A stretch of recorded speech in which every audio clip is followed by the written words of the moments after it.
Your HP 2600 printer is acting up and you're wondering if a factory reset might be the answer. Maybe it's stuck on an error or it's just not responding as it should. In this video, I'm going to show you how to do hard reset and how to reset just the network setting if that's what you need. There are simple processes that just takes a few minutes. If you get stuck anywhere, call the numbers on your screen. Otherwise, let's reset your HP 2600 printer step by step. Before we start this step, we request you to join our YouTube channel and support us. You can be a part of our growing family where millions come together to learn, solve problems, and stay up to date. Method 1. Hard reset. Press the power button to turn on your printer if it's off.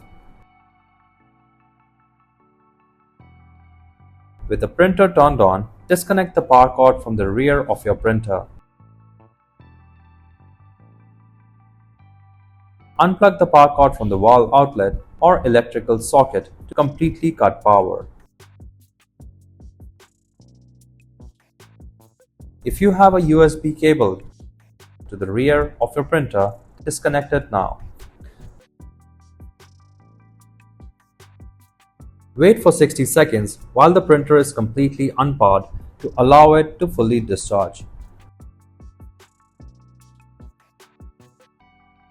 Reconnect the power cord from the rear of your printer, then reconnect the USB cable if you see one. Plug the power cord back into the wall outlet. If the printer doesn't turn on automatically, press the power button to turn it on manually. Check whether the hard reset resolved the issue. If the problem persists after the hard reset, your printer might need a network settings reset instead. Method 2. Reset network settings to factory default. Locate the wireless button and cancel button on your printer's control panel together. Press and hold both wireless button and cancel button together at the same time for 3 seconds.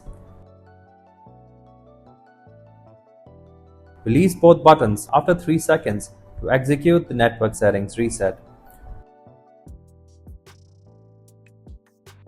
This reset removes the administrator password and return all network settings to original factory settings. Wait a moment to reset to complete and your printer to reinitialize. Your HP 2600 network settings are now reset to factory default and you can now configure them as needed. If you like our content, give us a like, and if you want to learn more, subscribe to our channel. You can also visit Printer Tales or call us on the following contact numbers. If you think we haven't covered your printer yet, you can let us know in the comments section.